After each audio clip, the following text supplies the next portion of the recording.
partir de este momento me estabais preguntando, ¿pero cuándo viene Albert Rivera? ¿Cuándo viene? Que le queremos preguntar lo de Murcia, del derecho, del revés, enfocado de una manera, enfocado de otra, a ver si salimos de dudas sobre el futuro de Pedro Antonio Sánchez. Pues ya está aquí Albert Rivera, presidente de Ciudadanos. Buenos días. ¿Qué tal? Albert. Buenos días. ¿Qué va a pasar en Murcia? Pues no, puede pasar. No me diga que depende del Partido Socialista. No, puede pasar cualquier cosa, ¿no? Puede pasar que el PP entre en razón y deje de hacer el ridículo y el espectáculo que está dando, porque me parece a mí que el espectáculo no se lo merecen los murcianos, ¿no? Un presidente imputado por 4 delitos, que puede venirle otra posible imputación si el juez Velasco lo eleva al TSJ.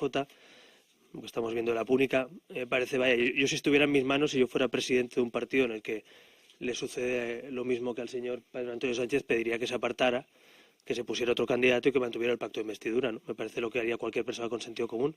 Pero Rajoy le está protegiendo, tampoco nos sorprende. Rajoy siempre protege a los casos de corrupción de su partido en vez de limpiarlos. Presunta corrupción. Bueno, de presunta corrupción, de presunto cuatro delitos de corrupción.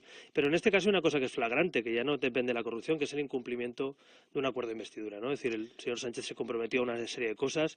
En este caso es verdad que afecta a la corrupción directamente. Y lo único que espero en este caso es que podamos tirar una moción de censura adelante para que los murcianos elijan, pero no para que elija Pablo Iglesias yo o en este caso el señor, bueno, voy a decir el señor Sánchez o la señora Sonadía, no sé quién elegiría en este caso, ¿no? Pero en todo caso yo prefiero que elijan los murcianos, que son los que tienen que elegir a un gobierno y a un parlamento nuevo, a mi juicio, porque la situación es insostenible. Bueno, y ahí ya hay una moción de censura presentada, como usted sabe, que es la del Partido Socialista. Esto es muy sencillo, o la apoyan ustedes o no la apoyan. ¿Cuándo van a tomar ustedes la decisión? Pues mire, si el Partido Socialista cumple con lo que hablamos en su día, la apoyaremos, que es para convocar elecciones.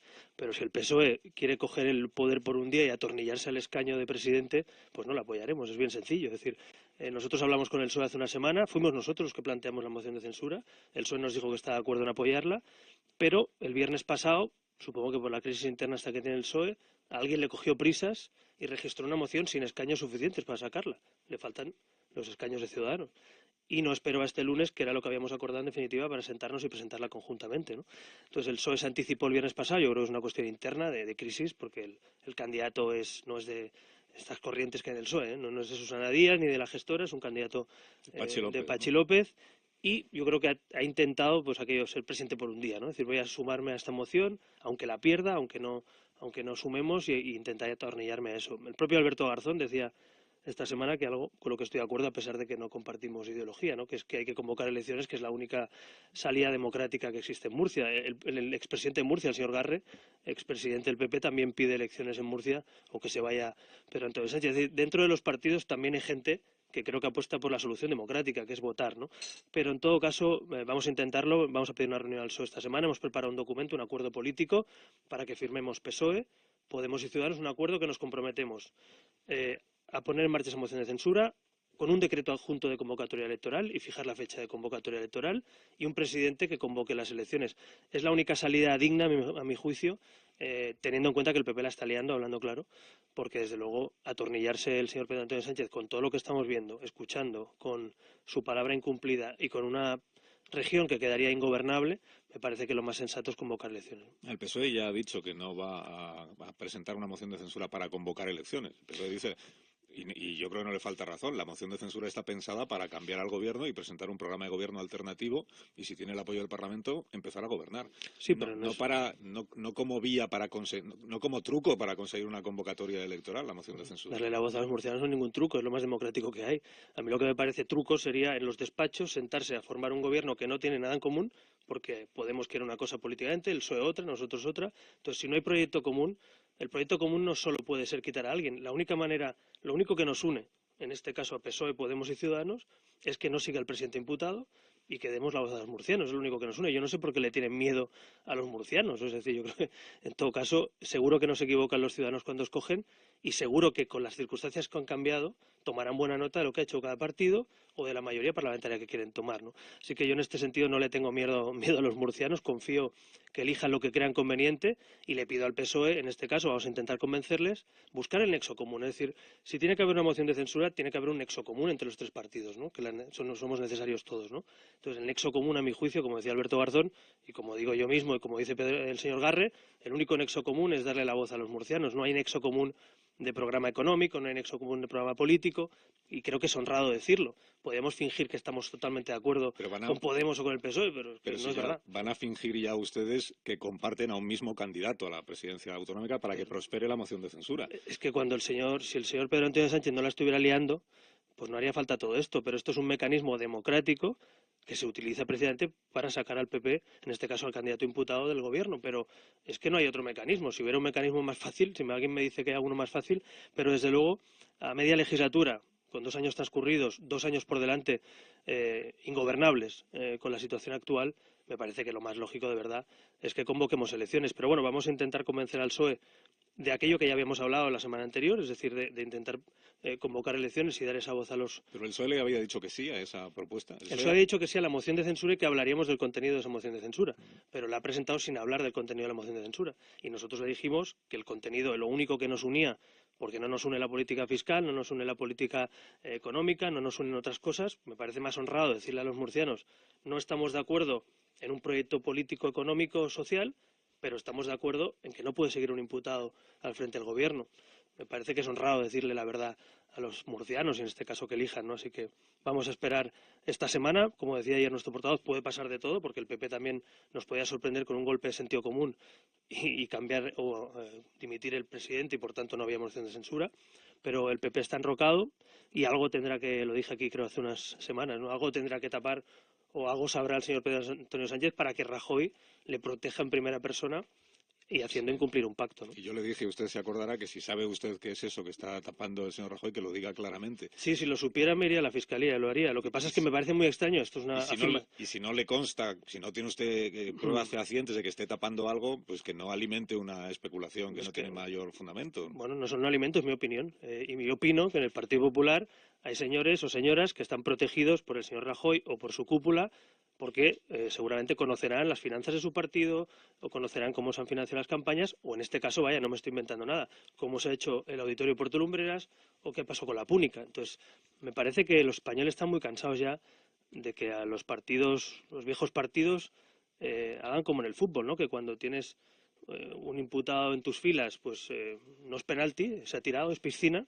y cuando le pasa al de enfrente es expulsión roja y gol de oro o penalti, ¿no? Entonces no puede ser, o sea, Chávez y Griñán no se querían ir porque había que esperar hasta no sé cuándo, y ahora el señor Pedro Antonio Sánchez tampoco se puede ir, pero el PP pedía que se fueran Griñán y Chávez, y ahora el PSOE pide que se vaya inmediatamente Pedro Antonio Sánchez. Bueno, ¿y si se van todos y dejamos de generar una sospecha sobre las instituciones, ¿no?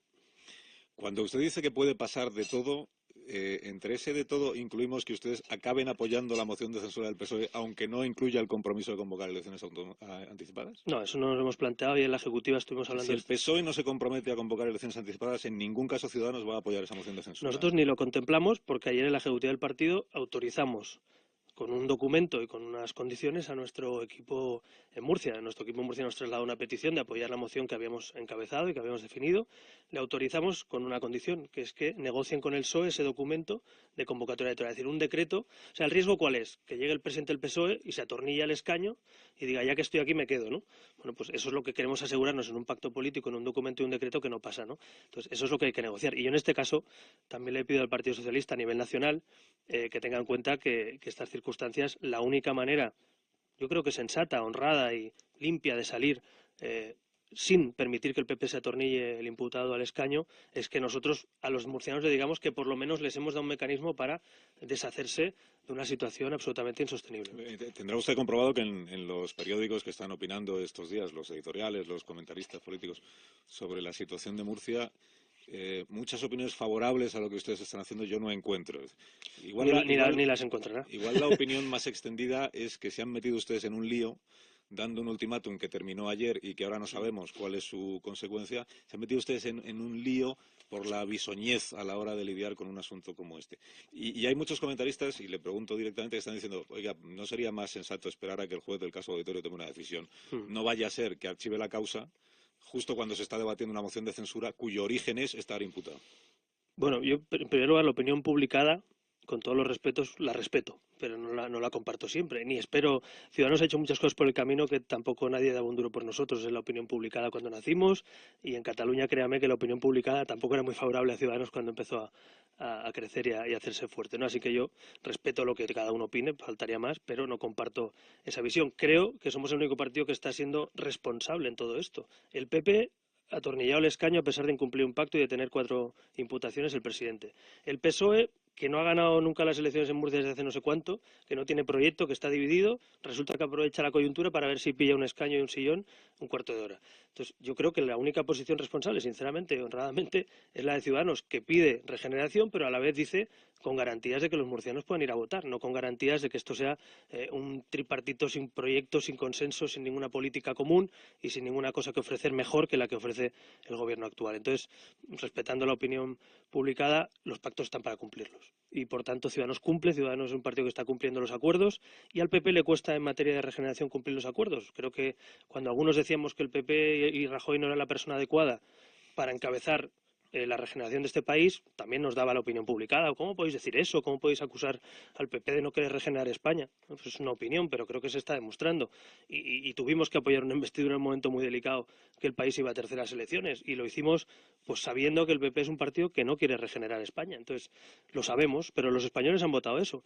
Yo de todo esto debo reconocer una cosa. Al PP le falta un escaño para la mayoría absoluta en Murcia. O sea, estamos hablando de un resultado electoral clarísimo. O sea, yo en esto, igual que digo que pasa esto, los murcianos apostaron en un 37 o 38% por el Partido Popular. Y en el PSOE, que se le critica mucho en Andalucía porque también ha tenido casos de corrupción, creo que fue un tanto, un 37, un 35, un 38 de Susana Díaz, ¿no?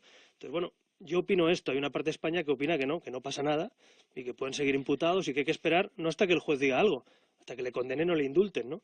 Pero yo no creo que haya que esperar hasta que te indulten para dejar un cargo. Esto no es la justicia. En la justicia hay presunción de inocencia judicial. En la política pasa un poco al revés. Tenemos la obligación de dar explicaciones, la obligación de no mentir. Por ejemplo, en este caso, el señor Pedro Antonio Sánchez le ampara el derecho a mentir, según la justicia. O sea, él como imputado puede mentir en los tribunales.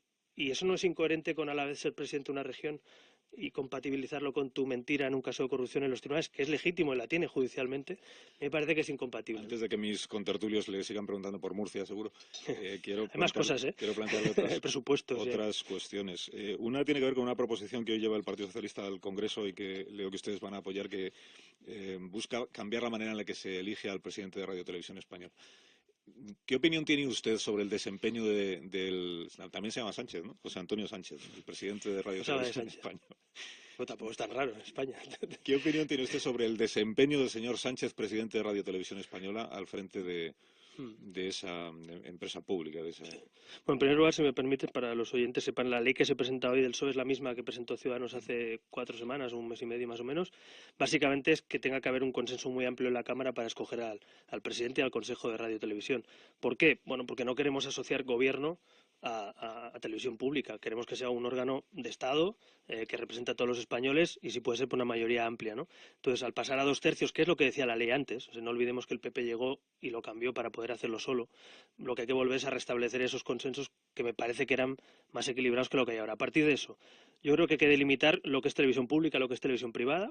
Creo que eso no solo hay que debatir quién es el presidente, sino qué funciones tiene cada cosa. Es decir, la tele pública tiene unas obligaciones porque lo pagamos con dinero público, pero tampoco puede hacer competencia desleal en algunos asuntos a la televisión privada. Es decir, hay que delimitar muy bien el mapa audiovisual español. El ciudadano está dispuesto a debatir eso. Sé que es un tema espinoso, complicado, que nunca ha habido voluntad de hacerlo, pero a mí me parece que es un debate muy interesante de qué es tele pública, qué funciones tiene, quién lo paga, y qué es tele privada, qué funciones tiene y qué límites tiene la ley, ¿no? Entonces, eso estoy dispuesto a hacerlo. Y en cuanto a la gestión actual, yo creo que la televisión pública ha vuelto a ser partidista. Siempre ha sido algo partidista, pero es verdad que hubo una etapa, a mi juicio, en la que no fue tan partidista, en la que había un poquito más de pluralidad, y creo que en los últimos años, con ese nombramiento por mayoría absoluta del PP, razonablemente y lógicamente, pues se ha convertido en una tele más de gobierno que de país, ¿no? Y yo creo que vuelve a ser una tele de país, pero también debatir, insisto, el modelo de gestión, el modelo económico, el modelo de financiación, porque me parece que no solo es un problema de quién es el presidente, sino es un problema también de modelo y de sostenibilidad económica del modelo. ¿Usted cree que Televisión Española hoy es la televisión del PP? Es la televisión del gobierno, sí, sí. Pero bueno, lo creo ahora, lo creía cuando se decidía por mayoría el PSOE, es decir, cuando uno decide por mayoría quién es el presidente y el órgano de de la tele pública, lo que suele pasar es eso. Y ese debate está abierto en el Tribunal Constitucional. Hoy presentamos, por cierto, una propuesta para intentar desvincular a magistrados del Constitucional a partidos. Está abierto en la Fiscalía. En el acuerdo con el PP hay un punto para desvincular o para darle más peso parlamentario y menos gubernamental al control de la Fiscalía. Es decir, creo que hay organismos de Estado que no pueden ser de partido, pero tampoco pueden ser de ciudadanos si algún día gobernamos. Tiene que ser... ¿Y qué, ya que se ofrece usted a participar en el debate, que es muy interesante, qué tipo de programas entiende usted que caben en una televisión pública y qué tipo de programas pues no son necesarios? O sea, ¿recursos públicos para qué tipo de contenido? ¿Informativos tiene que haber en la televisión pública, Bueno, aunque sean del gobierno? Yo creo que, bueno, si hacemos el cambio de la ley es para que no sean de gobierno, ¿no? Es decir, para que haya una pluralidad que hoy seguramente no existe, que no existió durante mucho tiempo en esta tele. Pero yo creo que informativos, cultura, programación infantil, reportajes que necesitan unos costes determinados que a lo mejor la tele privada no está dispuesta a hacer por su lógica económica o de sus accionistas. Es decir, hay que garantizar la pluralidad política, la territorial. Es decir, me parece que de hecho la ley lo dice, ¿no? ¿Cuáles son los principios? El tema es que se cumpla la ley, pero hay una serie de principios de pluralidad, de territorialidad, de cultura, que creo que hay que hacerlo desde la tele pública. Yo a la tele pública no le pediría audiencia, si la tiene mejor, porque quiere decir que más gente la consume, pero yo creo que el criterio básico de la tele pública no tiene que ser el share, porque ese es un criterio en el que tú no tienes por qué exigir territorialidad o pluralidad. Es decir, una tele privada entiendo que sus accionistas le pidan share y su publicidad, pero yo no creo que la obsesión por el share tenga que tener esa lógica en la tele pública, ¿no? Y luego a partir de ahí la competencia, bueno, hay que delimitar muy bien también efectivamente qué compras y qué no compras con dinero público, ¿no? Qué programación haces, qué entretenimiento ofreces y de qué tipo. Pero bueno, es un debate, insisto, apasionante y a ver si lo abordamos algún día en este país, porque todo el mundo opina, todo el mundo dice, todo el mundo critica, pero es verdad, no sé si la tele pública, los medios privados y los partidos, en tanto en cuanto legisladores, estamos dispuestos a abordar este debate, ¿no? ¿Quién es el director de la televisión? Si hay una oposición o no para escogerle, si lo escoge directamente el órgano de radio y televisión española. A mí me parece un debate muy interesante, muy vinculado al modelo democrático del país, ¿no? Sobre todo para un liberal, que apuesta, entiendo, por un Estado que solo se dedica a lo que estrictamente necesario sea que se dedique, no que invada territorios que no son Bueno, por eso digo que prescindibles. me parece que la competencia es algo que hay que preservar y en este caso, si con dinero público y con pérdidas, por cierto, hago competencia a quien se la juega, ¿no? Con sus accionistas, con su capital, pues en definitiva también estamos poniendo en riesgo que haya competencia, que haya pluralidad, ¿no? Entonces yo creo que delimitar eso, dejarlo claro, sería un buen escenario para que hubiera competencia. ¿Qué le parece a usted que la Audiencia Nacional juzgue a una tuitera por hacer chistes en Twitter sobre Carrero Blanco por presunto enaltecimiento del terrorismo? Pues mire, como no soy juez, pues no voy a juzgar, no voy a hacer sentencia, pero sí que me parece que hay casos determinados en los que eso puede estar cogido por los pelos, por decirlo así, cogido un argumento o una sentencia que pueda hablar de un tuit o no, pero en todo caso a mí no me pasará. Es decir, que también en ese caso lo que tenemos es claro, digo porque la propuesta de Podemos, supongo que va por ahí también la cuestión, a mí me parece temeraria. Pero Podemos proponer eliminar el delito de Pues enaltecimiento es del que, terrorismo claro, del Código pregúntele usted a Penal. la Fiscalía, en este caso de la Audiencia Nacional, que lucha contra el yihadismo, ¿qué le parece? O pregúntele usted a los jueces o a los policías que utilizan ese instrumento para cerrar páginas web que hacen enaltecimiento del yihadismo o vídeos en Internet. Es decir, por ejemplo, un señor subido, y esto ha pasado en algunas mezquitas, ¿no? Con el tema del yihadismo. Es decir, tenemos que tener un mecanismo para que quien hace enaltecimiento del terrorismo no lo pueda hacer, porque ahí captan a muchísima gente. O sea, en plena crisis del terrorismo internacional yihadista, suprimir un instrumento para que nuestros policías, jueces o fiscales nos protejan, me parece una temeridad, sinceramente. No sé si es una ocurrencia o si es para sacar votos de Bildu o no sé por qué es. Pero desde luego la mayoría de españoles estoy convencido que no lo compartimos, sobre todo nuestros cuerpos y fuerzas de seguridad y nuestros jueces y fiscales. Dicho eso, yo no voy a entrar a hacer el juicio concreto de este tuit, ¿no? Y lo que diga la justicia, pues habrá que acatarlo y aceptarlo, pero me parece una temeridad. Es verdad que hay casos que alimentan la tesis de Podemos, entiendo yo, ¿eh? Podemos dice, hay que eliminar el delito de enaltecimiento del todo. Pero, Y uno dice, hombre, del todo no. Pero es verdad que cuando se ve claro, pero la Audiencia Nacional ocupándose de chistes sobre Carrero Blanco en Twitter... sí, pero yo creo que o sea, aplicar esto, al final la justicia lamentablemente es así muchas veces que la mayoría de sentencias son razonables, la mayoría de casos no son polémicos y normalmente, por lógica, también nos centramos en la excepción o en lo que puede parecer más anecdótico. Pero en todo caso, en un país donde hay casi 1000 víctimas de ETA y en un país que hemos sufrido en el 11M un atentado islamista terrorista, y lo acabamos de ver ahora en Londres, ¿no? Yo creo que los que creemos en la libertad también tenemos que dar instrumentos para que nos proteja la libertad, ¿no? Porque si no, al final se lo ponemos muy difícil. Ya es difícil, imagínese, controlar a un señor que va con un coche y atropella gente. Ya es difícil saber quién se está informando o quién está viajando a países islamizados, quién está viajando o informándose a través de YouTube de cómo cometer un atentado terrorista. Pues si no le damos instrumentos a la justicia, luego no nos quejemos, ¿no?, de que no nos protegen. Entonces, yo creo que en este sentido me parece que no es una solución. En todo caso, si alguien quiere matizar o quiere poner alguna limitación, en ese caso, a la aplicación de un determinado artículo, bueno, es un debate legítimo de cómo se aplican las sentencias, pero no me parece legítimo suprimir un artículo de esa importancia en una política antiterrorista como la que tenemos que tener. Han perdido ustedes una diputada en el Parlamento Autonómico Andaluz. Tienen ahora una menos porque se ha ido al grupo mixto, una diputada que se llama María del Carmen Prieto, creo. Y que se ha marchado. Bueno, ella dice que se marcha porque no reconoce ya a Ciudadanos, porque no es el partido en el que ella empezó a militar y por el que se presentó a las elecciones. Que usted de repente ha decidido que Ciudadanos es liberal y ella, que se considera socialdemócrata, pues entiende que ya no tiene encaje ideológico en ese partido. Bueno, yo estuve, vaya, con los 15 que fundamos, los primeros que firmamos los manifiestos en el Partido de Ciudadanos hace 11 años, yo sí que reconozco que estaba al principio a este partido, que es el mismo. Lo único que pasa es que hay gente que, por cierto, el escaño no era suyo, el escaño no solo era del partido, sino que lo heredó porque no lo ganó. Ella no salió elegida. Esta señora se marcha con un escaño que no ganó en las urnas, una cosa un poco, no sé, es una usucapión, no sé cómo, qué formato jurídico le podemos hablar a quedarse un escaño que no es tuyo, que ni siquiera has conseguido. Yo creo que no tiene nada que ver. No, pero iba en una lista que aprobaron ustedes. Claro, iba en una lista y Tampoco esa es que ella no ha sí, robado el escaño a nadie. hombre, se lo ha robado a los militantes de Ciudadanos, porque no es suyo. Es decir, con un sistema de listas cerradas y bloqueadas, el escaño es de los ciudadanos que votan y de los militantes de un partido. Entonces, atribuirte un escaño que ni siquiera has ganado. Ahí sí que tenemos un debate jurídico por delante. No, jurídico sí, pero político lo tengo clarísimo. Jurídico, ya sé lo que dice el Constitucional, que los escaños de los tránsfugas son de los tránsfugas. Pero yo creo que el transfugismo y de los corruptos o de los imputados también son suyos, ya lo vemos, ¿no? A mi juicio, tendríamos que buscar mecanismos en el pacto antitránsfuga y en pactos políticos anticorrupción para que cuando alguien se queda un escaño que ni siquiera ha ganado las urnas y que además es de lista cerrada y bloqueada, pues sea del partido. Ahora, que con el sistema actual el Constitucional lo protege, bueno, pues tenemos un problema, que cuando se va un señor de un partido y se lleva el escaño de sus militantes, no hay mecanismo político para evitarlo. ¿Qué ha hecho Ciudadanos en este caso? Iba a hacer, bueno, lo que hemos hecho en algún lugar donde ha sucedido, enviar un escrito al Parlamento andaluz y que tenga en cuenta el pacto antitránsfugas para que esa persona que se ha llevado un escaño de un partido, por lo menos, no pueda utilizarlo justamente en el sentido contrario de lo que votaron los ciudadanos. Pero bueno, este es un problema político desde hace muchos años, el transfugismo, cuando alguien se lleva un escaño. Mira, yo cuando no me gusta algo y no quiero participar de algo, pues me marcho, pero no me llevo parte de la propiedad, para entendernos, ¿no? O sea, simplemente digo adiós.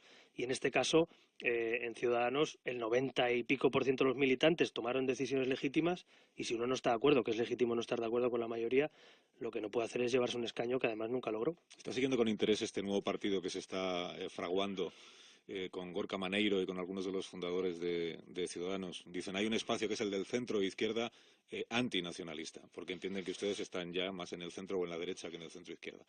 ¿Le parece interesante el proyecto? ¿Les sugiere algún sentimiento? Yo es que hay gente ahí que llevan ya 4 partidos fundados y todavía no han cambiado nada. Yo creo que es legítimo fundar partidos, pero sobre todo para que sirvan para cambiar la sociedad y para transformar este país, ¿no? Entonces, yo respeto profundamente la libertad de fundar 1, 2 y 4 partidos, pero sobre todo lo que tenemos que ser útiles a los españoles y conseguir, pues por ejemplo, que se aprueben los presupuestos generales del Estado o que se hagan cambios en la política económica social o en la política anticorrupción. Entonces, respeto absoluto por todas las ideologías, en este caso creo que es una plataforma, que todavía no hay un partido, digamos, jurídicamente hablando, pero en todo caso diría que en estos 10 años que llevo ya en política he visto nacer, desarrollarse y morir proyectos políticos, ¿no? Porque todo va muy rápido. En todo caso, lo que hay que hacer sobre todo es hacer una política para que los españoles te utilicen políticamente para cambiar las cosas, no simplemente para tener un espacio propio o un partido político. Estas miradas torvas que me están dirigiendo mis panelistas de esta mañana significan que quieren preguntar desde hace 10 minutos y aún no les he dado pie. Sí, Albert, vamos a ver, minuto y resultado sobre el problema catalán. Vamos da la impresión, parece que estamos en una especie de cuenta atrás ya, pero quiero saber si hacia la celebración de un referéndum, solo hacia la convocatoria o hacia unas elecciones autonómicas. Yo creo que vamos de cabeza a unas elecciones autonómicas. Ayer recordaba a Inés Arrimadas que ayer era el día el Independence Day, ¿no? Ayer era el día que tenía que proclamarse la República Catalana, según los independentistas, y parece que queda de momento un poco lejos, ¿no? Entonces, lo digo porque esto es como el día de la marmota. Llevan 5 años prometiendo, como en el Barça, ¿no? Aquest any sí, soy culé, que lo hemos escuchado toda la vida, aquest any sí, pero aquest any no, este año todavía no llega, ¿no? Lo digo porque es muy cansino y muy agotador tener un gobierno que en vez de hablar de sanidad, educación o de luchar contra la corrupción del 3%, del 4%, del 5%, pues básicamente se dedica todos los días a ponernos una zanahoria delante diciendo que este año sí que hay independencia. Yo creo que esto acaba con las elecciones autonómicas, sí o sí, y en esto yo creo que la cosa está bastante clara, o Junqueras o Arrimadas. Es decir, esto es de lo que van a ir las siguientes autonómicas. Si Junqueras es presidente de los independentistas y solo para los independentistas, o si Arrimadas es presidenta de todos los catalanes y tiene una interlocución buena con el resto de España. Ese es el esquema político que todo el mundo ya en Cataluña asume, y yo espero que podamos tener una presidenta que vuelva a rehacer las relaciones con el resto de España, que no esté todo el día en el día de la marmota y en esta rueda de hámster de la independencia, y que Cataluña contribuya a la mejora y a la reforma de España. Los catalanes siempre hemos querido participar históricamente de la mejora y la reforma de este país, así que vamos a ver esa dicotomía seguramente en breve, ¿no? Pilar. Yo más que una pregunta me gustaría que me convenciera de algo que decía al principio Alsina. Yo soy de las que creo que ustedes han caído en muchísimas contradicciones. Bueno, la última, estoy apuntando, llevo 6. Y he apuntado una más ahora mismo, hablaba del transfugismo. A mí también me produce una profunda incomodidad el transfugismo, pero ustedes son un partido que ha nacido en gran parte gracias a transfugas de UPyD. ¿Es verdad? Eso no son transfugas, cuando una persona cambia de partido. Bueno, transfugas es llevarse el escaño. Es lo que iba a decir. Pero infórmese que no tiene nada que ver. No, es lo que iba a decir. Una cosa es corrupción. Es lo que iba a decir. Claro. Es decir, es verdad que no ha sido a través de diputados que se han ido a otra parte. Entonces no es pero transfugismo. empezando por el vicepresidente del Congreso, es verdad que ganó su escaño con Ciudadanos, pero era un hombre destacadísimo de UPyD. Pero esto es como decir que alguien es corrupto Asturias. Y luego decir es verdad que no es corrupto. Bueno, no, en fin, yo tengo la que los idea, oyentes y se creo queden que con no la soy la información. única, de que es un partido que ha crecido mucho a través de otro partido. Pero eso no es transfugismo. Para que lo escuchen los oyentes, el transfugismo es llevarse el escaño de un partido a otro partido, quedártelo el acta, incluso colaborar con mayorías que no son las que tu partido apoya. Eso es transfugismo según el pacto antitransfuga. Irse de un partido, gente que se fue de la UCD y luego entró en el Partido Popular, pues si no se llevaban su escaño no eran transfugas. Gente de UPyD o gente como la Rosa Díez, que se fue del Partido Socialista a UPyD, yo no creo que sea transfuga, porque no se llevó el escaño. Para mí Otra cosa es que lo construyera desde el escaño. Pero para mí en su momento también lo fue. Ah, pero en fin, hablando de Murcia, y parto de que efectivamente el presidente de Murcia creo que no ha cumplido su compromiso y su palabra. Él dijo que dimitiría si era imputado, no lo ha hecho. También es verdad que su partido había dicho que pediría las dimisiones cuando se produjera un juicio oral. Por cierto, que luego ustedes posteriormente también dijeron lo mismo, pero evidentemente él como persona, el señor Pedro Antonio Sánchez, ha incumplido su palabra. Pero luego todo este problema serio que hay en Murcia, en cierto sentido, lo han provocado ustedes diciendo que iban a presentar una moción de censura sin tener los escaños suficientes, con lo cual ya... No, sí que los tenemos. Si sumamos... No, hacían 7, hacía falta, necesitaban 3 más. Claro, ustedes porque tienen pensamos 4. que el PSOE y Podemos colaborarían a convocar elecciones. Es decir, ustedes no podían hacerlo, tenían que hacerlo con los socialistas. Claro. Los socialistas inmediatamente presentaron la propuesta de ellos. Y luego considero también que es una... No sé, a mí me produce, insisto, mucha incomodidad que digan, muy bien, vamos a apoyar esa moción de censura, que venga un presidente autonómico nuevo y que convoque nuevas elecciones, que es la condición que usted pone al Partido Socialista. Hombre, llevo muchísimos años haciendo información política. Cuando se elige un presidente nuevo de un partido, bien con moción de censura o bien por cualquier otra fórmula democrática, es para que intente gobernar, o para que gobierne, o por lo menos le dé la oportunidad de gobernar. Ahí hay algo que no me acaba de entender muy bien. Luego usted está diciendo... Voy a intentar contestar alguna de las preguntas. Vale. No, es que no son preguntas, son reflexiones. Vale. Porque quiero que me convenza, convenza de que estoy equivocada cuando digo que ustedes tienen muchas incoherencias. Usted acaba de decir de Mariano Rajoy que ampara a los corruptos, que la está liando y que es un partido que cumple su palabra. No acabo de entender cómo entonces ustedes mantienen un pacto con ellos. Sinceramente, no lo entiendo. Porque no queda más remedio. Bueno, pues no queda más remedio. Si no, usted misma decía que no puede haber terceras elecciones. También es una contradicción que nos pida que apoyemos a Rajoy y luego que nos diga esto. Pero bueno, en todo caso. Y luego, una última contradicción que usted ya lleva arrastrando para mí hace meses, desde octubre. Ustedes presentaron una moción de censura en Granada para poner un nuevo alcalde porque el anterior estaba imputado, y resulta que el nuevo también está imputado desde el mes de octubre. Las elecciones se llaman tercer grado. Voy a intentar... No, lo que quiero es que me convenza de que estoy equivocada. Bueno, yo, en primer lugar, creo que no la voy a convencer porque usted tiene sus ideas y las respeto profundamente. Creo que no son las mismas que las mías, no pasa nada, cada uno tiene su ideología y sus ideas. En cuanto a lo de el PP, suscribo que la está liando, suscribo que Rajoy protege a sus imputados, es un hecho, no es una opinión, y suscribo que no hubo más remedio que apoyar la investidura, porque si no, como usted bien decía en sus opiniones, nos íbamos a terceras, a cuartas o quintas elecciones. Y yo no me he escondido, yo en la tribuna, cuando apoyamos la investidura, le dije al señor Rajoy, no me fío de ustedes, por eso quiero que firmemos un pacto y si no buscaremos mayores alternativas. Y nos pusieron verdes por decir lo que pensamos, que es que no nos fiamos de la voluntad de regeneración del PP. Pero este país es así, este país ha escogido al señor Rajoy, ha ganado 2 veces las elecciones, ha escogido al presidente de Murcia con un 37%, escogió a Susana Díaz, a pesar de lo serio, a pesar de todo, con un 35, un 36%, y hay que respetarlo, hay que conllevarlo, vamos a decirlo así. ¿No tiene la impresión, Entonces, Rivera, lo único que podemos hacer, los que no tenemos mayoría, ojalá algún día podamos nosotros encabezar un gobierno, y para eso trabajo cada día, para no tener que depender de lo que decida Rajoy con el señor Sánchez. Pero de momento, que acabamos de llegar, por cierto, que todo lo que ha pasado estos 30 años, no quiero exculpar, pero desde luego no tiene nada que ver, porque no existíamos nosotros, pues sí es verdad, usted dice, hace 30 años yo nunca he visto que una moción de censura sea para convocar elecciones y no para pactar un gobierno alternativo. Pues es verdad, es que hemos pasado 30 años donde PP y PSOE era ponte tú que me quito yo y te pones tú. Pero esto ha cambiado. ¿No tienes la impresión de que el Partido Popular maltrata a Ciudadanos, que lo ha hecho desde el primer momento, que solo le falta decir a Martínez Maillo que el pacto era broma, que en cuanto pudo Rajoy dijo que de los 8 años eso era un compromiso falso, que el trato de Murcia demuestra, la situación de Murcia demuestra una relación casi sadomasoquista entre ustedes y que ha habido instrumentos de represalia como votar con el PSOE a favor de la situación de los estibadores?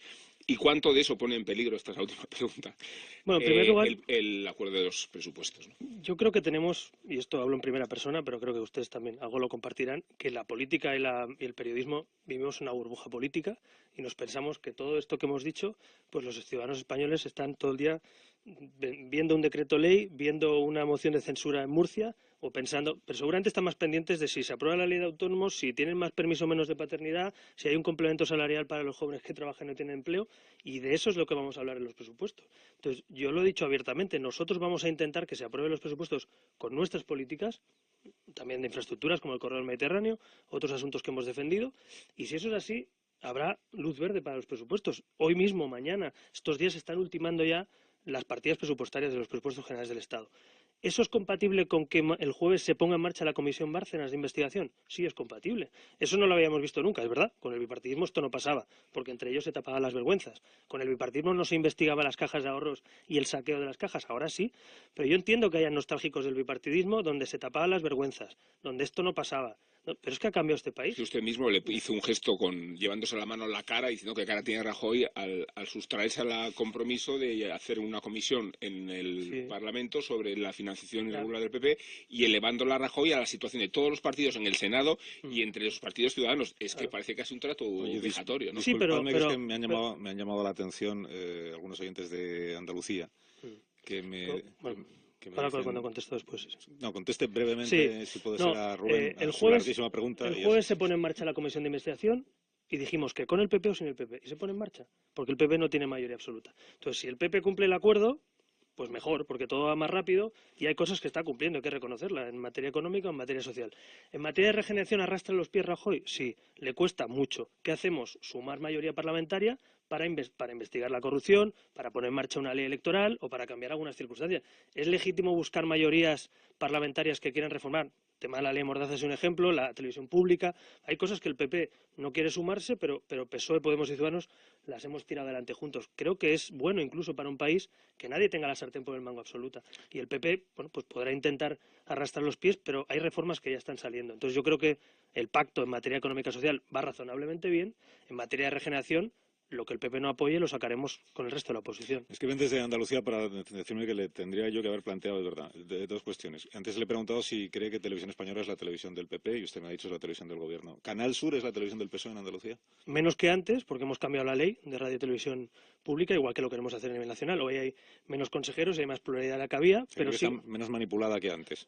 Bueno, nosotros hemos cambiado la ley. y yo creo que las televisiones públicas, vaya, yo no me he escondido nunca, vaya, vengo de Cataluña con TV3, imagínense si estoy curado de espantos. Es decir, las televisiones públicas, lamentablemente, volviendo a la pregunta anterior, han sido teles de gobierno, y Telemadrid ha sido telegobierno, y Canal 9 ha sido canal de gobierno, y TV3 ya no es ni de gobierno, es de la independencia. Entonces, ¿qué proponemos nosotros? Que ya que tenemos que pagar eso con dinero público, vamos a ver cuánto pagamos, qué financiamos y qué no financiamos porque es competencia desleal, y luego cómo se genera un cambio en esa ley. Nosotros ya hemos modificado la ley de radio y televisión española, estaban de radio y televisión andaluza, eso es uno de los puntos del pacto, y creo que es mejor que sea plural o que se escoja entre varios partidos en la mayoría parlamentaria, que no lo escoja solo el gobierno.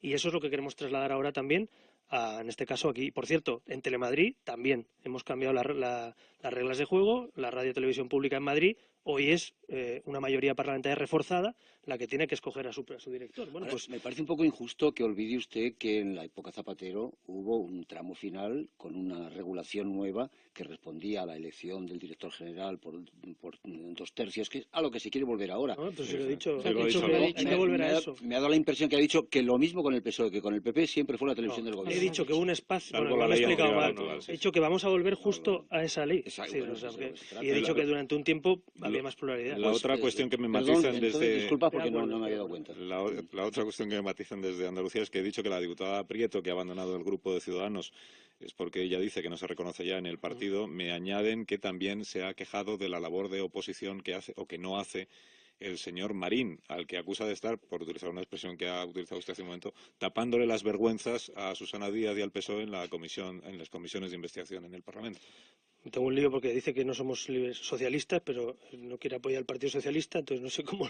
En fin, yo no voy a hablar del transfugismo, o sea, ya lo he dicho, vamos a pedir a la mesa del Parlamento andaluz que trate el caso, si se queda el escaño finalmente, como caso de transfugismo, y no vamos a entrar en valoraciones de alguien que se lleva un escaño. Creo que no tiene ninguna credibilidad cuando alguien abandona un partido, se lleva un escaño, no cumple con la carta ética que firmó esa señora. Como todos los candidatos que firmamos una carta ética con nuestros militantes, nos comprometemos que si discrepamos o nos marchamos, no nos llevamos el escaño. Eso está firmado por escrito, y me parece que cuando uno incumple lo mínimo de lo mínimo ya, no vale la pena hacer mucha La última valoración. pregunta de John Mueller. Dos cuestiones rápidas. ¿Van a presentar candidato en Murcia? Hay 48 horas para presentar candidato en la moción de censura. ¿Van a presentar candidato?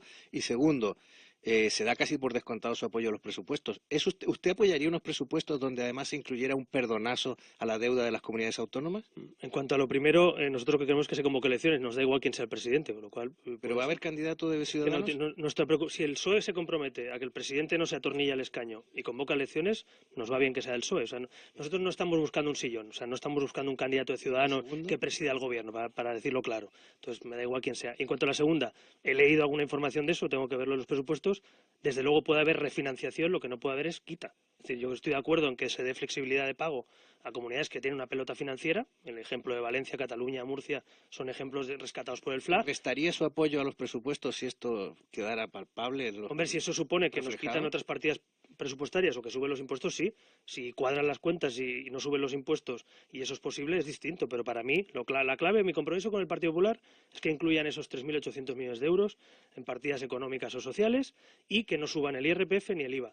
Ese es nuestro compromiso político con el PP. Pero si el PP no toca eso, yo quita no lo veo. Pero básicamente porque el mensaje, si hacemos quitas, es que los que lo han hecho bien les perdona la deuda que los que lo han hecho mal. Sí, pero en Valencia dicen que están infrafinanciados, que no es un Pero problema de haberlo hecho mal. Una cosa es refinanciar, y usted que es periodista y también económico, el periodista económico lo sabe, una cosa es refinanciar o dar flexibilidad en el cumplimiento del déficit, y otra cosa es decirle, usted ya no me debe nada, y los que han pagado se les queda una cara, pues iba a decir una palabra, no la digo, ¿no? Pero entonces yo creo que me parece que la quita no es posible, la refinanciación para dar liquidez al pago corriente de las comunidades sí que me parece bien. Una duda, yo paso todos los días por la sede de Ciudadanos por razones profesionales, no porque me haga en contradizo, y se ha suprimido de la fachada la imagen de Albert Rivera, que antes tenía un aspecto megalómano y que estaba por todas partes. ¿Esto significa que está reconsiderando su peso, su imagen en el partido, que dependía demasiado de esa estética megalómana? Me lo parecía la sede. Esto significa que ya no hay campaña, muy sencillo. Es decir, cuando había campaña estaba colgado el cartel electoral, y como nos hemos pasado un año de campaña, pues nosotros no cambiamos la sede cada cuarto de hora, y hasta que no hubo segundas elecciones dijimos fuera el cartel electoral. Lo que está diciendo Amón es que echa de menos su imagen ahí en la fachada. Ya te enviaré un cartel firmado, Rubén. No, pero es más sencillo que eso, además mola más ahora. O sea, que sigue siendo el líder megalomano de Ciudadanos. No, hombre, un gran equipo y no hace falta... Los hiperliderazgos no existen. O eres líder o no lo eres, pero no hay hiperhonradez, hiperliderazgo, ¿no? Simplemente o eres honrado o no lo eres, o tienes liderazgo o no lo tienes. Oiga, usted entre Susana Díaz y Pedro Sánchez tendrá el corazón partido, porque los ha apoyado a los dos. Me voy a callar, porque si no, como apoya a alguien, puede perder las primarias, así que voy a guardarme el apoyo y mi opinión. Albert Rivera, gracias por este rato. Gracias. Tenga un buen día. Buenos Las 9:21, 8:21 en Canarias. Ahora seguimos.